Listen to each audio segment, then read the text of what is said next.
Hi, I'm Willie. Welcome to my channel. Thank you for being here. I appreciate each and every one of you.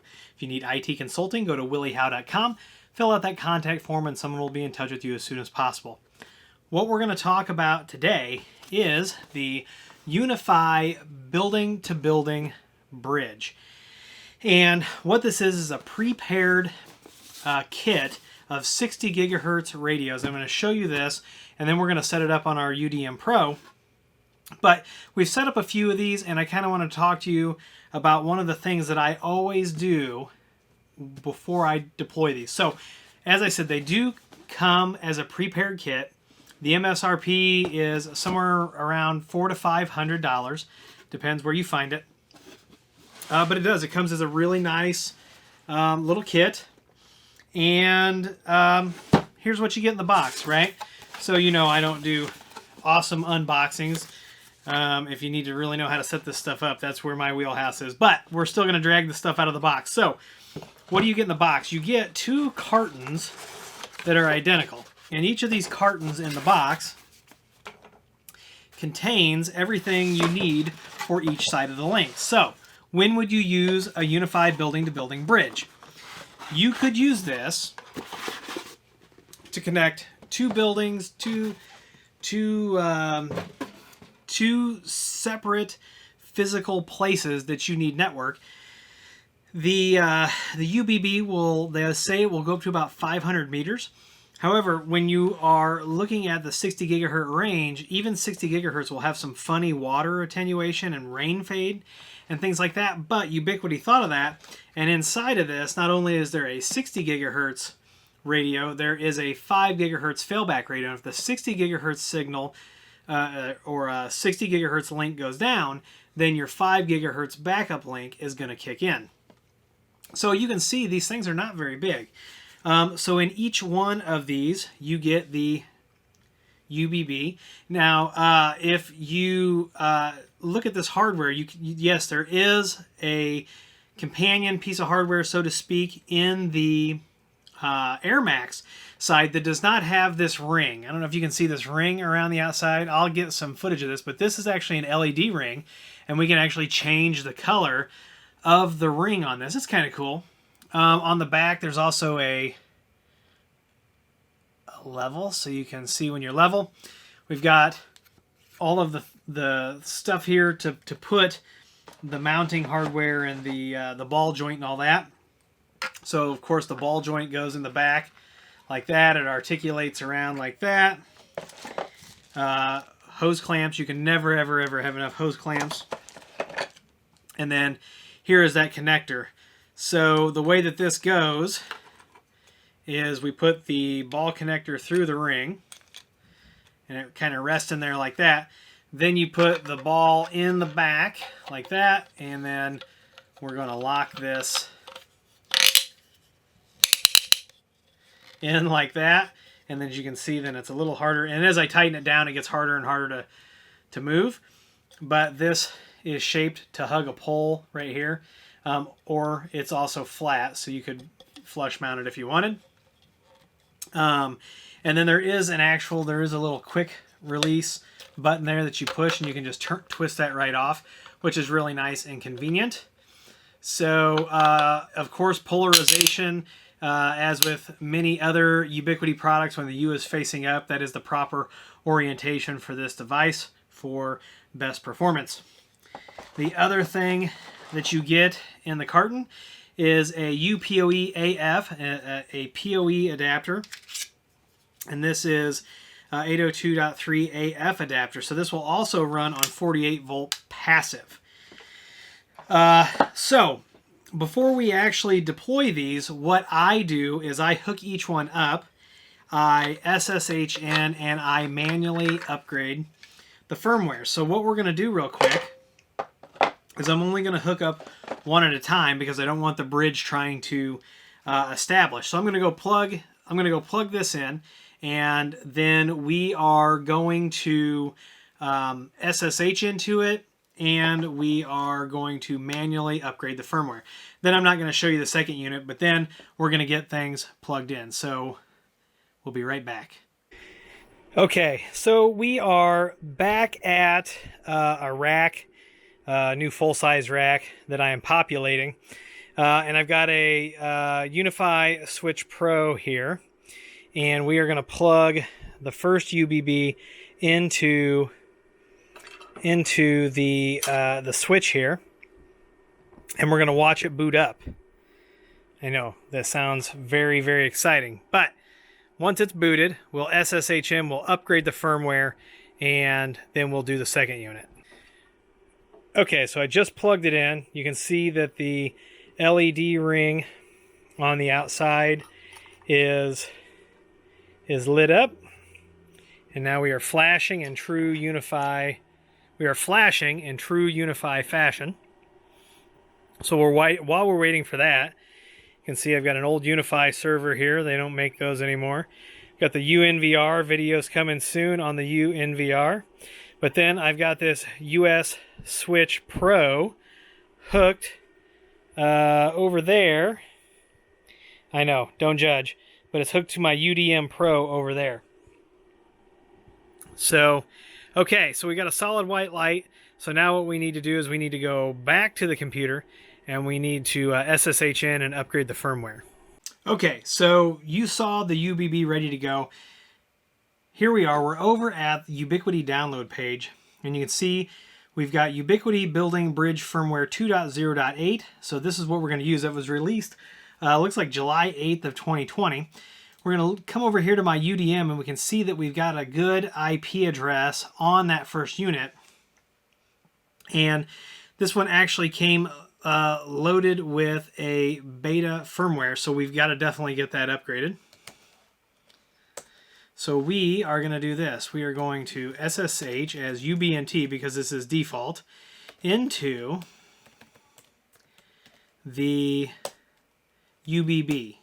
So default username and password is UBNT. Remember to change that. Don't ever use it in production. We're going to come over here. We're going to get our download link. We're going to copy that. We're going to come back over here. We're going to say upgrade. And since this is so old, what I'm actually going to do is on the older firmware, I usually take out the S in the HTTPS, and that usually takes care of any kind of problems that we have. So you can see that it is downloading the firmware. And I have to assume that it is installing. We could go back over here. This probably isn't going to give us any update. Let me refresh it and see. Nope, just that we're pending adoption. Oh, there we go. So you can see that we are writing this new firmware. So I'm going to do this one. I'm going to do the second unit, and then we're going to put, I'm actually going to set it up. They're going to be about 10 feet apart, and I'm going to put a switch on the other side. I'll show you the other switch as when I set that up in there. So make sure you stay tuned. Okay, while I'm waiting for that second unit to boot up, we're actually going to be using this UniFi 16 Lite PoE switch. This is the 16 PoE Lite. This is what we're going to use on the other side of the bridge. So I want to thank Ubiquiti for sending this switch over. If you're looking for a light PoE switch for a small office, home office, this will fit the bill. If you're looking for something that looks nice on a desktop, can be mounted on the wall, this is it. We'll adopt this into the UDM as well.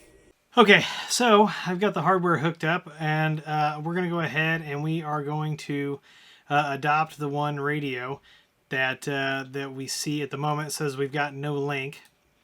We're going to go ahead and adopt this, and it is adopting, and it is now provisioning. And we got a little exclamation point and a triangle there. Not sure what that's about. It says the link is inactive. Please adopt your device. So that is what we are doing now. So I have to get the link up and going here. So I'm going to work on that, and we'll be back.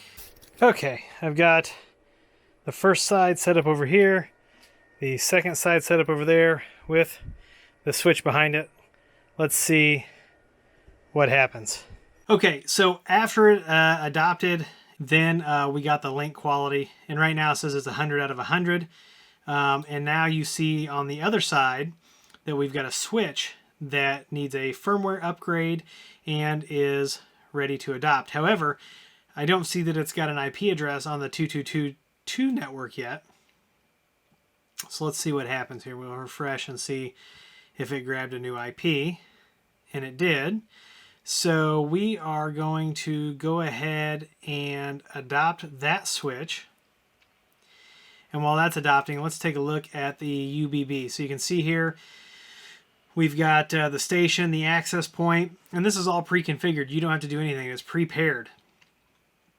A link capacity is 876 megabits. So this can do gigabit, but is not gigabit full duplex. So don't think that it is full duplex. It is not. It is gigabit performance, which is different. So here we can take a look at the station side.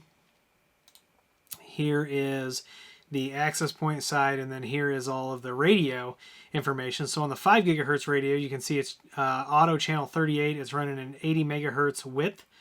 And then you can see on the 60 gigahertz that this thing is running on, it appears to be channel 2 at a pretty large swath of frequency there. So that's how they're achieving that 60 gigahertz. So we can come in here, we can name this. We can save that. And then this is one of the things that people really like is that you can change the LED color, right? And my favorite color is like green, so that's what I'm going to use on that one. And I'm going to do the same thing over here. I don't know if I'm going to get it to be the same color or not, but then I'm going to go in, I'm going to save this. And when you look, you can see even on the little icon here that it changed that. So I don't think I've got, yeah, there's a save button for the other one. So now when I go in, the other side should also be green, shouldn't it? There it goes.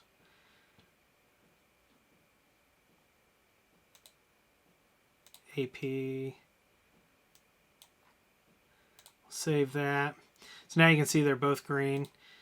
And that's it. There's not a lot to this. However, since it is 60 gigahertz, you could get rain fade. You'd fail over to 5 gigahertz. You could get an object in the middle. If you saw my MikroTik wireless wire video, you would know that just a thin layer of copper sheeting that was in the wall that I didn't know about blocked that 60 gigahertz. So you do have to have excellent line of sight, clear Fresnel F1, all that good stuff. There's not much to configure besides that LED color. As long as you've got these things aimed correctly, it's going to run. You're not going to have any issues. So you can see that our US Lite 16 adopted. So I'll get some footage of this real quick with the different colored LEDs, and we'll be right back. All right, I don't know how well it shows up. Maybe I'll shut the light off, but you can see that this ring is no longer white or blue. It is now green. And I got green around the other side. Let me turn the light off. Yeah, that's a little better. So it's green. You can change it to however many colors the LEDs support. That one is also green. Don't judge. I'm rearranging this area. But that's it. And I don't feel weird or anything, like something going on in between there. Yeah, some people sometimes say that they can feel 60 gigahertz. But it does attenuate, you know, it vibrates water differently than 5 gigahertz. So, you know, who knows what's going on here. All right, so that's it. It really is that easy to get the UBB up and going. If you need to extend your LAN and you need gigabit speed, you know, gigabit-like speed, gigabit-like performance, or full duplex-like performance, whatever the marketing jargon is these days, the UBB is a really simple way. You don't have to know any of the stuff on the back end like you do on the AirMax stuff. It's paired out of the box, open it up, upgrade the firmware, plug it in, adopt it, and go. So if you've got any questions about it, let me know. If you need to see any follow-up videos or anything like that, let me know down in the comments. If you like this video, please give me a thumbs up. Please subscribe, please comment and share. Please follow me on Twitter, Instagram, and TikTok. Those links are down below. There are some affiliate links for all of the gear that you saw in this video down below. You can use those if you'd like. Don't feel pressured. It is appreciated, though, because it kicks a couple bucks over to the channel. If you need IT consulting, go to williehowe.com, fill out that contact form, and someone will be in touch with you as soon as possible. Once again, I'm Willie. I want to thank you all for being here. And as always, I'll see you in the next video.